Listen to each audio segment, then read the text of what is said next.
નમસ્કાર ધોરણ 9ના વહાલા વિદ્યાર્થી મિત્રો, સ્વાગત છે તમારું આપણી પોતાની યુટ્યુબ ચેનલ ઓશિયન ઓફ નોલેજની અંદર. આજે આપણે ધોરણ 9ના વિષય સામાજિક વિજ્ઞાનમાં પાઠ 1 ભારતમાં બ્રિટિશ સત્તાનો ઉદય પ્રકરણ 1ના સ્વાધ્યાયનું સોલ્યુશન કરવાના છીએ. તો ચાલો શરૂ કરીએ. સાથે સાથે તમને જણાવી દઈએ કે તમારા ધોરણના અન્ય વિષયોના પણ સ્વાધ્યાયના સોલ્યુશન શરૂ થઈ ગયા છે, જે તમને આપણી આ ચેનલની અંદર જોવા મળી જશે, જેની લિંક નીચે ડિસ્ક્રિપ્શન બોક્સમાં આપેલી છે, ત્યાંથી તમે મેળવી શકો છો. તો ચાલો આપણે શરૂ કરીએ. પ્રશ્ન ક્રમાંક 1, નીચેના પ્રશ્નોના ટૂંકમાં જવાબ લખો. પ્રશ્ન ક્રમાંક 1 છે, યુરોપિયન પ્રજાને ભારત આવવાનો જળમાર્ગ શોધવાની ફરજ પડી હતી. આ વિધાન સમજાવો. તો ઉત્તર છે, પ્રાચીન કાળથી પશ્ચિમના દેશો અને ભારત વચ્ચે મોટા પાયા પર વેપાર ધંધો ચાલતો હતો. એ સમયે યુરોપના બજારોમાં ભારતના મરી મસાલા, તેજાના, મલમલ, રેશમી કાપડ, ગળી તેમજ અન્ય કિંમતી ચીજવસ્તુઓની ભારે માંગ રહેતી. પશ્ચિમ અને પૂર્વના દેશો વચ્ચેનો વેપાર ઈરાની અખાત અને રાતા સમુદ્રના જળમાર્ગ તેમજ મધ્ય એશિયાની જમીન માર્ગે ચાલતો. આ માર્ગમાં તુર્કસ્તાનમાં આવેલું કોન્સ્ટેન્ટિનોપલ વેપારનું મુખ્ય મથક હતું. ઈસવીસન 1453માં તુર્ક મુસ્લિમોએ કોન્સ્ટેન્ટિનોપલ જીતી લીધું. પરિણામે યુરોપના દેશો અને ભારત વચ્ચેના વેપારના માર્ગો બંધ થયો. યુરોપિયન પ્રજાને ભારતના મરી મસાલા વગર ચાલે તેમ નહોતું, તેથી તેમને ભારત આવવાનો નવો જળમાર્ગ શોધવાની ફરજ પડી. ચાલો જોઈએ બીજો પ્રશ્ન. ડેલહાઉસીએ કયા કયા સુધારાવાદી કાર્યો કર્યા? તો એની અંદર આવશે, ડેલહાઉસીએ ભારતમાં રેલવેની શરૂઆત કરી. તેના સમયમાં ઈસવીસન 1853માં ભારતમાં મુંબઈથી થાણા સુધીનો પ્રથમ રેલમાર્ગ શરૂ થયો. તેણે ભારતમાં આધુનિક ટપાલ પદ્ધતિ શરૂ કરી. તેના સમયમાં ઇંગ્લેન્ડ અને ભારત વચ્ચે તાર વ્યવહાર શરૂ થયો.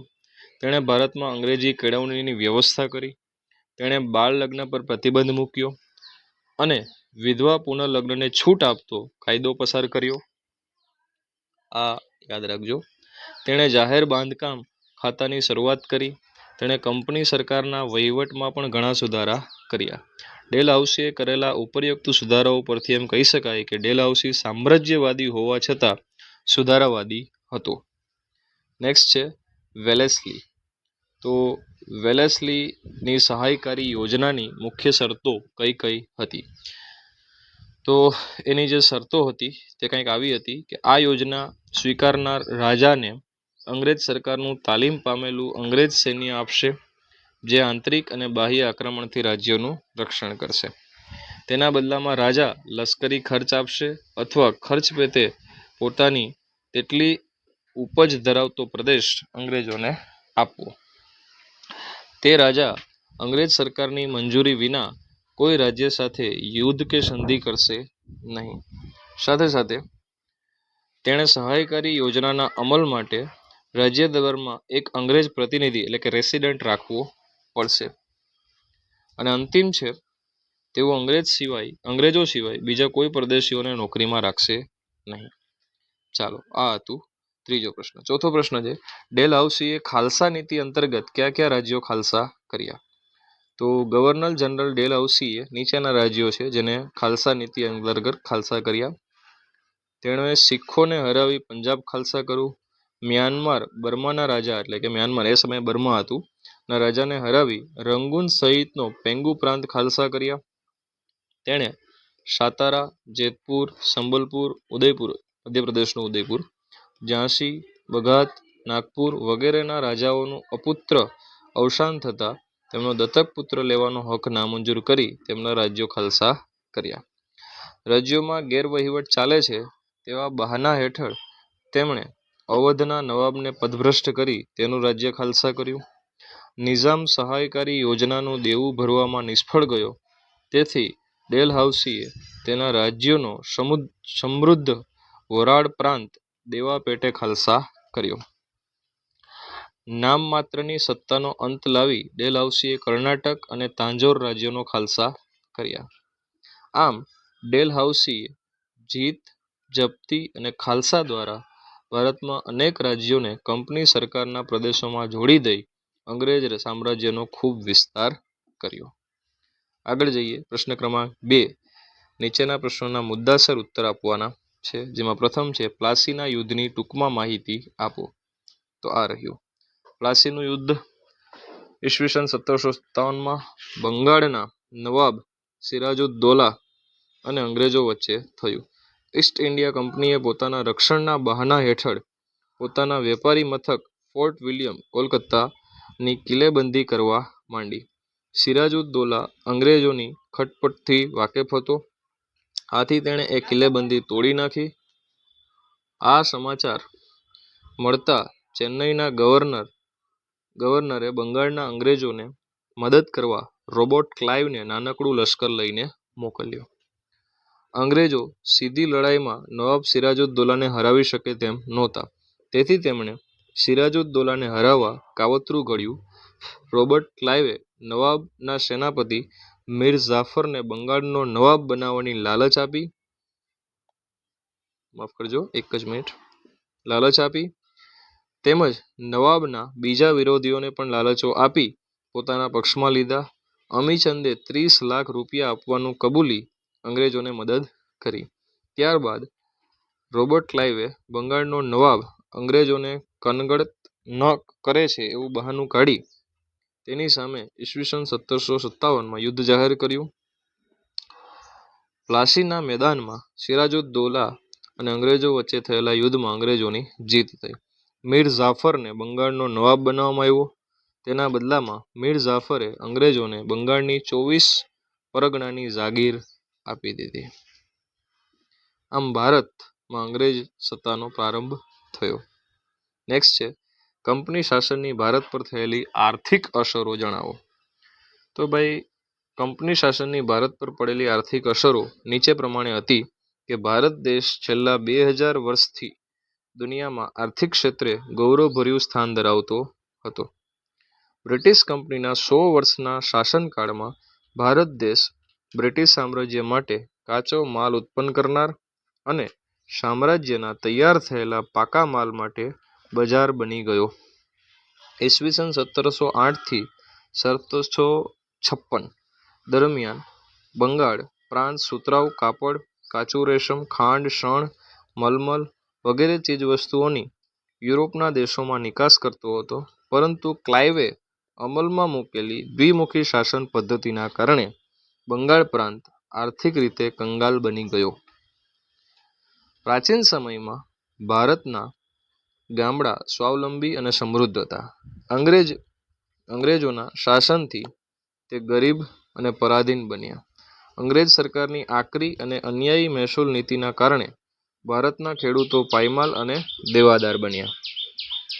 ખેતી પડી ભાંગતા તેની માઠી અસર દેશના વેપાર વાણિજ્ય પર થઈ. અંગ્રેજ સરકારે ઇંગ્લેન્ડના કાપડ ઉદ્યોગને વિકસાવવા ભારતના કાપડ ઉદ્યોગ પર અન્યાયી જકાત નાખી.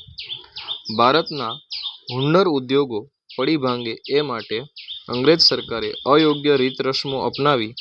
પરિણામે ભારતના ઉદ્યોગ ધંધા પડી ભાંગ્યા, તેથી કારીગરો ગરીબ અને બેકાર બન્યા.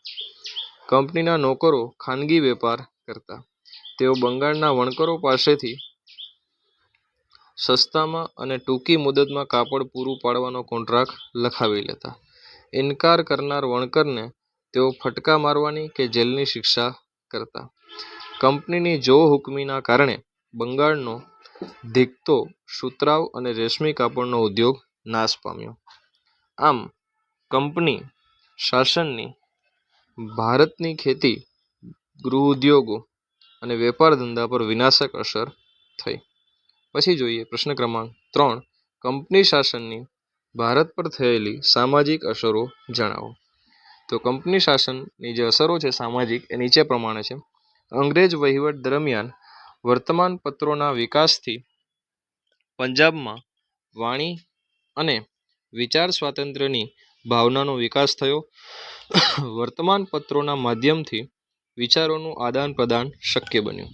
18મી-19મી સદી દરમિયાન ભારતમાં સતી પ્રથા, દીકરીને દૂધ પીતી કરવી, મારી નાખવી, દૂધ પીતી કરવી એટલે બાળ લગ્ન, દહેજ પ્રથા, વિધવા પુનર્લગ્ન પર પ્રતિબંધ વગેરે કુરિવાજો પ્રવર્તતા હતા. અંગ્રેજોના સંપર્કથી રાજા રામમોહન રાય, બહેરામજી મલબારી, દુર્ગારામ મહેતા વગેરે સમાજ સુધારકોએ કુરિવાજો નાબૂદ કરતા કાયદા બનાવડાવ્યા. ભારતમાં શિક્ષણ ક્ષેત્રે અંગ્રેજીકરણ થતાં દેશમાં અંગ્રેજી ભાષા જાણનાર લોકોની જરૂર ઊભી થઈ. અંગ્રેજ ધારાશાસ્ત્રી મેકોલેના પ્રયત્નોથી ઈસવીસન 1834માં ભારતમાં અંગ્રેજી શિક્ષણ પદ્ધતિ શરૂ થઈ. ચાર્લ્સ વુડની ભલામણથી મુંબઈ, ચેન્નઈ અને કોલકાતામાં યુનિવર્સિટીઓની સ્થાપના થઈ. ભારતમાં અંગ્રેજી શિક્ષણ શરૂ થતાં એક નવો અંગ્રેજી શિક્ષિત વર્ગ ઊભો થયો. નવા શિક્ષિત યુવાનોમાંથી રાજા રામમોહન રાય, દુર્ગારામ મહેતા, નર્મદ, મહિપતરામ રૂપરામ, કરસનદાસ મૂળજી, બહેરામજી મલબારી વગેરે સમાજ સુધારકો થયા. એ સમાજ સુધારકોના સક્રિય પ્રયત્નોને પરિણામે ભારતમાં સુધારાની પ્રક્રિયાને વેગ મળ્યો. આમ કંપની શાસને ભારતીય સમાજ પર નોંધપાત્ર અસરો કરી. હવે જોઈએ પ્રશ્ન ક્રમાંક 3. વિકલ્પોમાંથી યોગ્ય ઉત્તર પસંદ કરીને લખો. તો ભારત આવવાનો જળમાર્ગ કોણે શોધ્યો? તો વાસ્કો દી ગામા. જો એણે ભારતની શોધ નથી કરી, ભારત આવવાના જળમાર્ગની શોધ કરી છે, યાદ રાખવું. બીજું છે, ભારતમાં જાહેર બાંધકામ ખાતાની સ્થાપના કોના સમયમાં થઈ? ડેલહાઉસી. ત્રીજું છે, નીચેનામાંથી કયું વિધાન ખોટું છે? તો 4 ઓપ્શનમાંથી આ વિધાન: પ્લાસીના યુદ્ધથી કંપની બંગાળ, બિહાર, ઓરિસ્સાની દીવાની સત્તા મળી. ચોથું છે, ભારતમાં પ્રથમ ગવર્નર જનરલ તરીકે કોણ આવ્યો? Warren Hastings. પાંચમું છે, અંગ્રેજોએ ત્રીજો મૈસૂર વિગ્રહ કોની સાથે કર્યો? ટીપુ સુલતાન સાથે. તો મિત્રો, અહીંયા તમારું ચેપ્ટર 1નું જે સ્વાધ્યાય સોલ્યુશન છે એ પૂર્ણ થાય છે. Thank you.